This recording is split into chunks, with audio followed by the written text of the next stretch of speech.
क्या चलेगा, हिटलर की मौत मरेगा। तानाशाही मुर्दाबाद, मुर्दाबाद मुर्दाबाद। तानाशाही हो बर्बाद, हो बर्बाद हो बर्बाद। तानाशाही नहीं चलेगी, नहीं चलेगी नहीं चलेगी। पक्ष की आवाज दबाना बंद करो, बंद करो बंद करो। पक्ष की आवाज दबाना बंद करो, बंद करो बंद करो।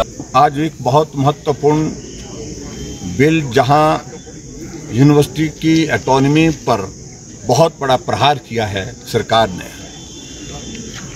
और उसको डिपार्टमेंट की तरह चलाना चाह रही है, क्योंकि यूनिवर्सिटी का ऑटोनॉमस इंस्टीट्यूट होता है और उसमें सरकार का दखल हो, इस बात को सुनिश्चित करने के लिए जो एग्रीकल्चर यूनिवर्सिटी हमारी पालमपुर की है और हॉर्टिकल्चर यूनिवर्सिटी हमारी सोलन की नौ, उसमें वाइस चांसलर की नियुक्ति को लेकर के जिस प्रकार की अमेंडमेंट यहां पर लाई गई है, वो अमेंडमेंट कतई भी ऑटोनॉमी को वहां पर रहने नहीं देगी। सरकार का दखल उसमें अनावश्यक रूप से होगा उसमें। और वैसे भी सुक्खू जी की एक बहुत बड़ी एक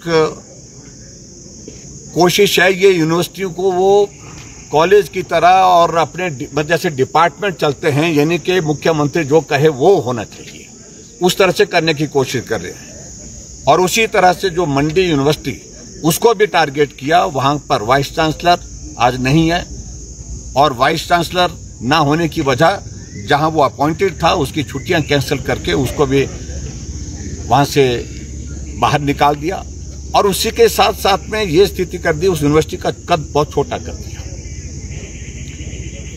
यानी कि राजनीति एजुकेशन इंस्टीट्यूशन में इस प्रकार से लाने के लिए जो प्रयत्न प्रयास सरकार की ओर से हो रहे हैं, उसके बात को लेकर के हमारे रणधीर शर्मा जी ने अमेंडमेंट दी थी, विपिन परमार जी ने अपनी बात रखी। और जब भी अमेंडमेंट दी जाती है और जब भी बिल डिस्कशन के लिए आता है, उस पर चर्चा के लिए खुली छूट होनी चाहिए और छूट हमेशा मिलती है, क्योंकि विधायक का सबसे पहला कार्य अगर वो है कानून बनाना, नियम बनाना, जो लेजिस्लेशन जो है वो सबसे इंपॉर्टेंट काम है। इसीलिए हम यहाँ पर है विधानसभा के अंदर।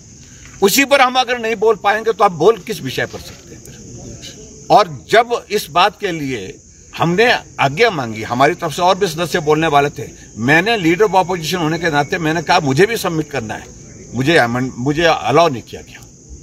और जो तरीका उनका व्यवहार का था, हम मतलब चकित हो गए इस बात को लेकर के, हैरान हो गए उनके व्यवहार को देख करके, जिस तरह से व्यवहार उनने हमारी तरफ से किया है और हमें इजाजत बोलने की नहीं दी और सीधे सीधे वहां पर मंत्री को कहा कि बिल को पारण करने की दिशा में आगे बढ़े। आपके इसका और उनके भी एमएलए बोलने वाले थे, उनको भी इजाजत। ये नियमों की धज्जियां हैं। कोई व्यक्ति ऐसे आसन पर हो, हमारा सम्मान रहता आसन के प्रति, लेकिन उसकी गरिमा को इस प्रकार से ठेस पहुंचाए, तो ये मुझे लगता है कि इस सदन में बहुत बहुत पीड़ा का विषय हम सब लोगों के लिए। हम उम्मीद नहीं करते थे और लगातार इस बात को लेकर के हम प्रयासरत रहे कि भी हमारी आवाज सुनी जाए। ऐसे में जब नहीं सुना गया तो उसके बाद फिर हमने वॉकआउट किया है, हमने अपनी बात रखने की कोशिश की है। निश्चित रूप से स्लोगन शाउटिंग हुई है, लेकिन हद तो तब हो गई जब हम स्लोगन शाउटिंग कर रहे थे और सरकार का एक मंत्री वीडियो बना रहा था। इससे बड़ा दुर्भाग्य नहीं हो सकता। हाउस के अंदर पहली बार मंत्री अपने मोबाइल से वीडियो बना रहा है, यह भी हमने पहली बार देखा।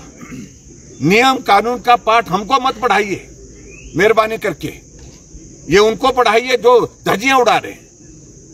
और इसलिए मैं कह रहा हूं कि यहां अब सारी चीजें जिस कदर चली हुई हैं, ये इस प्रदेश का दुर्भाग्य है।